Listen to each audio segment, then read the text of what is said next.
Medina की एक ठंडी और सुनसान रात थी। घर के अंदर अंधेरा था, न चूल्हा जला था, न खाने की कोई महक।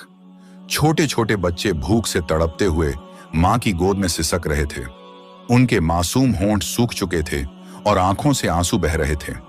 हजरत फातिमा रजी अल्लाह ताला अन्हा उनके सर पर हाथ फेर रही थी। खुद की हालत भी कमजोरी और भूख से कांप रही थी, मगर आंखों में सब्र का नूर झलक रहा था। उन्होंने बच्चों से कहा, मेरे लाल, सब्र करो, ये भूख अल्लाह की तरफ से एक इम्तिहान है। अगर हमने सब्र किया तो अल्लाह हमें जन्नत की नेमतें देगा जहां कभी भूख नहीं होगी। इतने में हजरत अली करम अल्लाहु वजहू घर लौटे। उन्होंने बच्चों की हालत देखी तो दिल रो पड़ा। आंसू रुकते न थे। उन्होंने कांपती आवाज में कहा, फातिमा, मेरे प्यारे बच्चे भूखे सो रहे हैं और मैं बेबस खड़ा हूं। ये मंजर मेरा दिल चीर रहा है। फातिमा ने आंसू पोंछे मगर चेहरे पर मुस्कुराहट लाई और कहा, अली, दुनिया की भूख हमें रुला सकती है, लेकिन जन्नत की नेमतें हमें हमेशा हंसाएंगी। अल्लाह हमारे सब्र को जाया नहीं करेगा। इसी दौरान दरवाजे पर दस्तक हुई।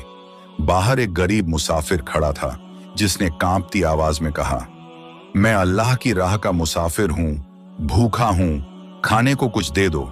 घर में बच्चों के लिए एक छोटा सा टुकड़ा रोटी बचा था। अली की नजर बच्चों पर गई। उनके सूखे होंठ और मासूम आंखें उस रोटी की तरफ टकटकी लगाए हुए थीं, मगर फातिमा ने बिना देर किए वो रोटी उठाई और मुसाफिर को दे दी।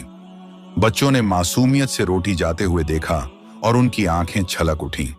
फातिमा ने उन्हें सीने से लगाया और कहा, मेरे प्यारे बच्चों, अगर हम दूसरों को देंगे तो अल्लाह हमें अपनी जन्नत से खिलाएगा।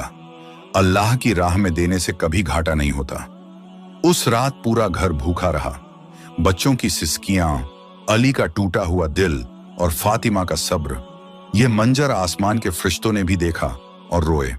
सुबह जब नबी पाक तशरीफ लाए तो फरमाया, फातिमा, तेरे सब्र और इन्फाक अल्लाह की राह में देने को देखकर फरिश्ते रो पड़े।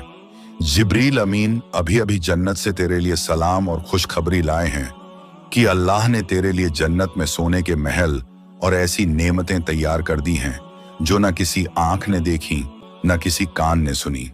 ये सुनते ही हजरत अली और फातिमा की आंखों से दर्द और खुशी के मिले जुले आंसू बह निकले। पूरा घर नूर से भर गया और बच्चों के चेहरे चमक उठे।